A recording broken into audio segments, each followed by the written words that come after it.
hacer? Vamos a jugar. ¿Y yo puedo jugar con ustedes? No. Ay, ¿por No qué vas a no? jugar con nosotras. Ay, No tú. quiero. Ay, tú sí eres.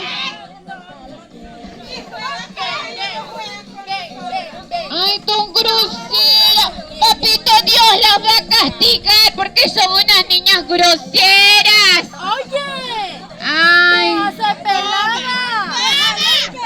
Papito Dios las va a castigar porque son niñas groseras. Papito Dios nos enseña que debemos ser amigos, que debemos compartir. Ay, no. Y la mamá de ustedes no les enseña que tenemos que compartir. Mira,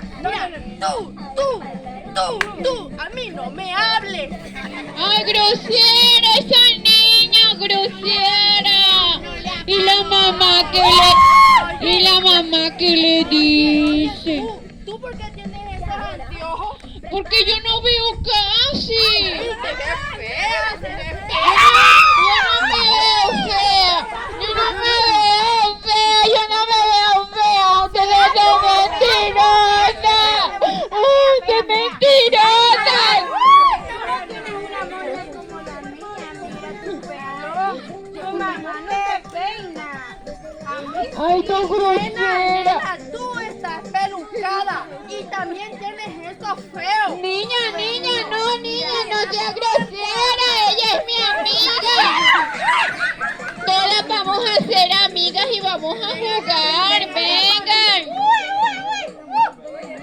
Ay, no pelee como ella, no pelee. Nena, Ujú. tu vestido está feo. ¿Por qué está feo mi vestido? Me lo hizo mi Mira, mamá. mira. Mi mamá me lo hizo con su mano y mi mamá me lo cosió. Está feo, es tuyo. Mi mamá me lo cosió con la aguja. Mi mamá me lo hizo.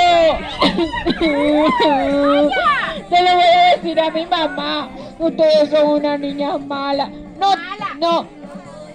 están buscando de Yo le Dios. voy a decir una cosa. Yo le voy a decir una cosa a todos ustedes. Mi mamá tiene plata. ¿Y sabes por qué tiene plata?